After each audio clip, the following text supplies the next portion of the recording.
P. Diddy has been credited for discovering many legendary artists like Usher and has also been credited for ruining the lives of many other artists. In recent times, he has been accused by multiple people of being a predator who goes after young men and women looking to make it big in the industry. He seduces them and tries to coerce them into having sex with him, with the promise of changing the trajectory of their careers. He has been accused of being controlling, and honestly, none of this started now. In fact, these rumors have been around longer than most people watching this video have been alive. So, is Diddy really a predator? Or are people tripping?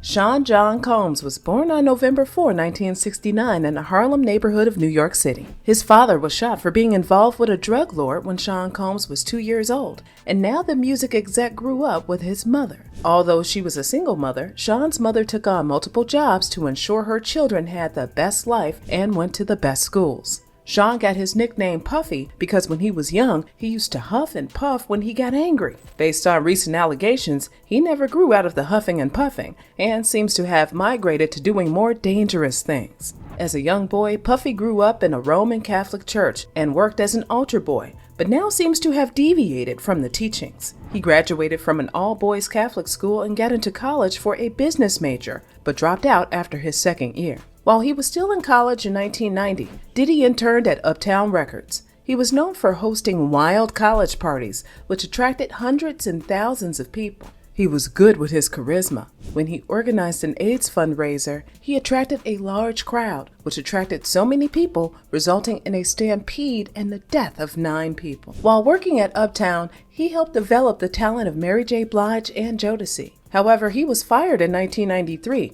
and according to him, it seemed like Andre Harrell, the owner of Uptown Records, was jealous of him. P. Diddy was successful with the artist he helped in the label, so it was only a matter of time before Andre did something to remind him of who was boss. Some months after losing his job at Uptown Records, he started his own label called Bad Boy Records and brought the notorious B.I.G. along with him from Uptown. Biggie started recording songs for the new label and soon went mainstream. Through the success of Biggie, Diddy was able to sign new acts like Faith Evans, Carl Thomas, and Father MC. Considering that he didn't have so many years of experience as a label boss, it was impressive to see what he was doing with the artist under him. But the level of success he was experiencing with the label, different people were exposed to him, and it led to permanent alterations in their lives. For some reason, parents send their children to P. Diddy's house to help them build their careers. One of the artists that briefly talked about staying with P. Diddy was Usher. When Usher was a pubescent boy, he went to live with Diddy, who was supposed to help him build his career.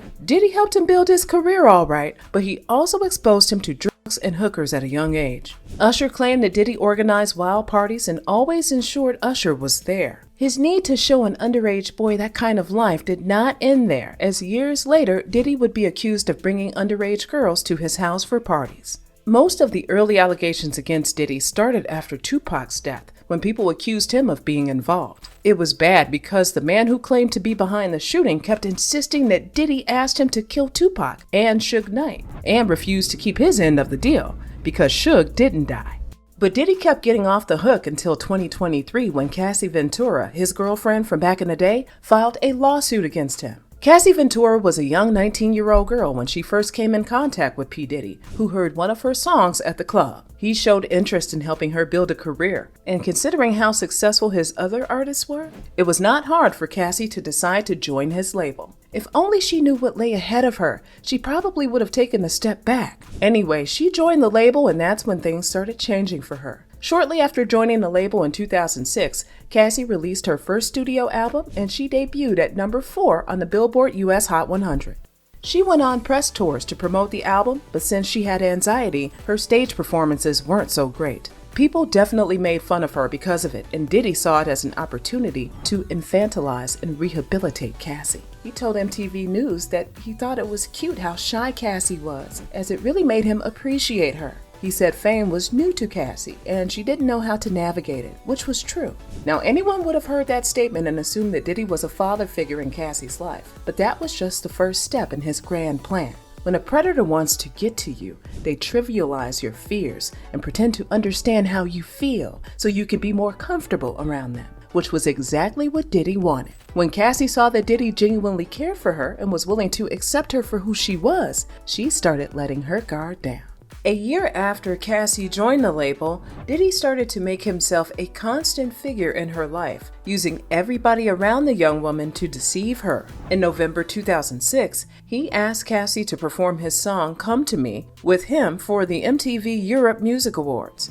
During rehearsals for the song, he would walk around with a robe, flaunting his expensive lifestyle to an impressionable Cassie. When Cassie was getting her hair and makeup done for the performance, the workers started telling her that Diddy was interested in her. But she shrugged off their gossip because of the large age gap of 18 years between them. Diddy was old enough to be her father, and if she was going to call him daddy, it was definitely not going to be in bed. Despite turning down the gossip, which was obviously orchestrated by Diddy, because how would the workers know he was interested if he didn't tell them? Anyway, despite turning down the advances, Diddy continued to force himself to play a fatherly role in Cassie's life. Cassie revealed that Diddy once saw her at the club with her friends and right there asked her to go back home because she wasn't in good health. In actuality, Cassie was completely fine and had not had a reason to worry for her health. The whole point of that incident was to make Cassie feel like he had her best interest at heart, but to also let her know that his word was final, no matter how ridiculous he sounded. Diddy then started to insert himself more into Cassie's social life.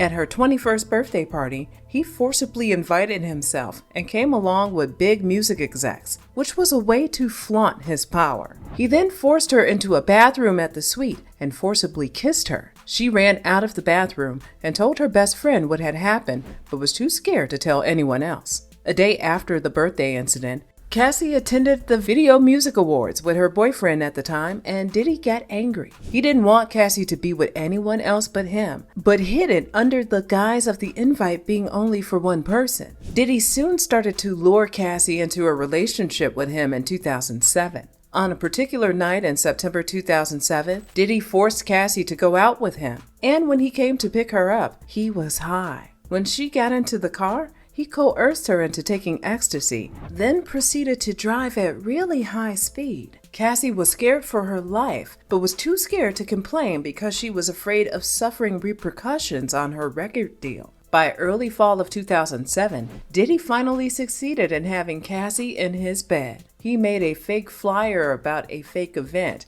and it's important to note that during this time, he had just broken up with Kim Porter. But even when he was with her, he continued to pursue Cassie. With no respect for himself, he lured Cassie, who was too scared for her career, to Miami. During the trip, Diddy loaded Cassie with all kinds of drugs, and she was intoxicated and completely out of it. With her intoxication, Diddy slept with her, and that was when things continued to go south. Afterwards, Cassie got into a relationship with him because the minute sex was introduced to the picture, there was no turning back. During the relationship, Diddy always told Cassie not to pay for anything because he had enough money. He paid for everything with huge wads of cash and got houses for her that were around 5 minutes from his, no matter the city. He got her many lavish gifts like the latest cars and, as we mentioned earlier, designer clothes. While it's some people's dreams to get everything they want paid for by their partners, Cassie's case was different.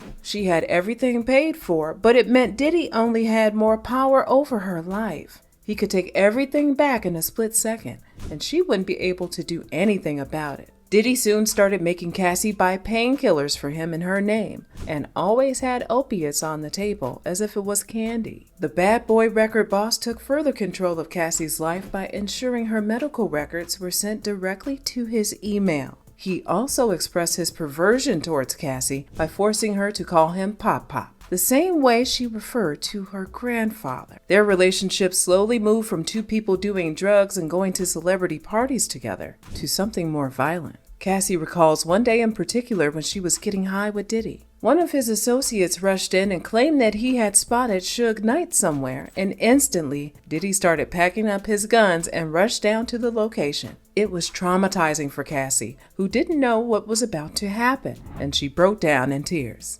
Whenever Cassie and Diddy went out together, he always gave her his gun to put in her purse. And the story actually checks out when you look back at his relationship with Jennifer Lopez. When he dated J-Lo, she also kept his gun in her purse. The only reason Diddy gave his girlfriends his guns was to make them feel afraid of their lives whenever they were around him. But he didn't stop at just making her hold his guns. He beat her whenever he was mad. After a party they had with Jay-Z, Diddy beat Cassie so badly and pushed her out of his vehicle. She spent the next 3 days after the incident hiding in her house, and there was nobody she could talk to since Diddy was so powerful. Whenever he had beaten and bruised her, he would use gifts to try to cover the incident. The relationship soon started moving into something more sinister. Trafficking. Diddy had a fantasy called voyeurism and made Cassie fulfill his desires. He first asked her to have sex with another man so he could jerk off to it some months into their relationship.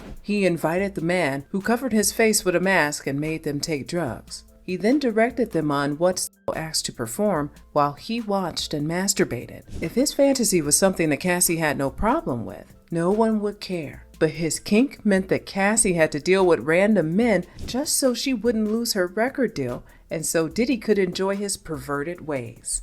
Diddy called the acts freak-offs, or FO, and required Cassie to do them weekly sometimes. He called it their secret. He then made it Cassie's duty to determine the location and solicit the male sex workers for the freak-offs. His request soon became specific as he asked Cassie to ask for big black on the workers app. After the freak-offs, Cassie would get IV fluids to clear her system of the copious amount of drugs she had to take just to prepare herself for the FO. Diddy also recorded these encounters Cassie had with sex workers. He even acted like he was recording some sort of graphic movie as he adjusted the candles to ensure he framed the video well. Whenever Cassie would eventually become sober, she would delete the videos on her phone, but Diddy would tell her that he could easily recover the video. When they were on a flight one time, he forced her to watch one of the videos, which was to force it in her head that he could do anything to her and show her who was in control. Cassie became numb to the beatings and sexual abuse.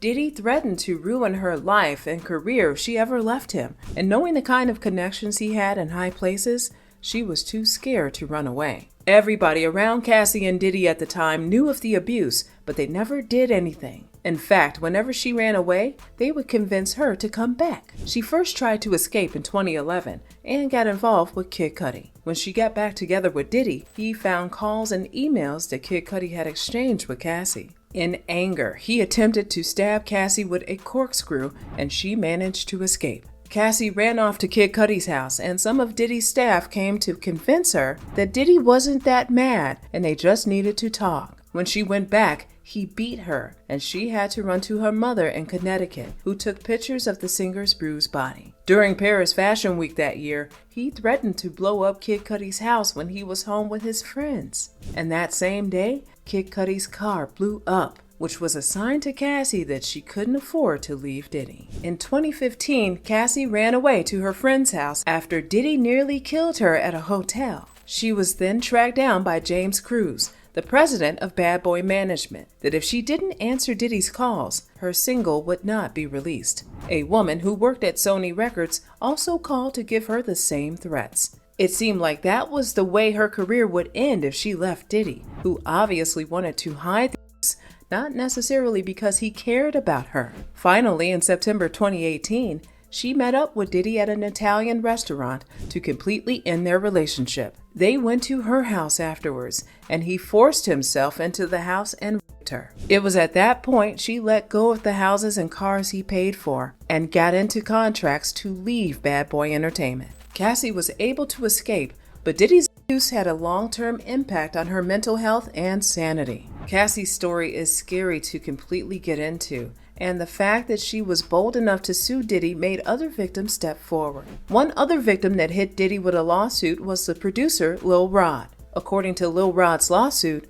Diddy forced him to stay in his house while he worked on the exec's album. During his time at Diddy's house, Lil Rod was exposed to drugs, and underage girls were always at Diddy's wild parties. When Diddy wasn't throwing parties, he was attempting to seduce Lil Rod and promising to make him a big producer if they had. He even showed him a video of a fellow producer, Stevie J, having sex sex with a man and tried to convince him that it was normal in the industry. When Diddy couldn't get through to Lil Rod, he used Young Miami's younger sister, London, to continue the seduction. As all his plans failed, Diddy began to threaten to ruin the producer's career. He also tried to pimp Lil Rod to another music executive, and the producer just had to force himself to laugh away that situation. Diddy is aware of his influence in the industry and has managed to make himself one of the most feared men in hip-hop. But he uses that same influence to oppress the people he should support. And considering how many people are aware of his acts but stay quiet, it's evident that there are many celebrities like him in the industry. In March 2024, 2 of Diddy's houses were raided because the FBI got a warrant after many victims reported over 30 years of abuse.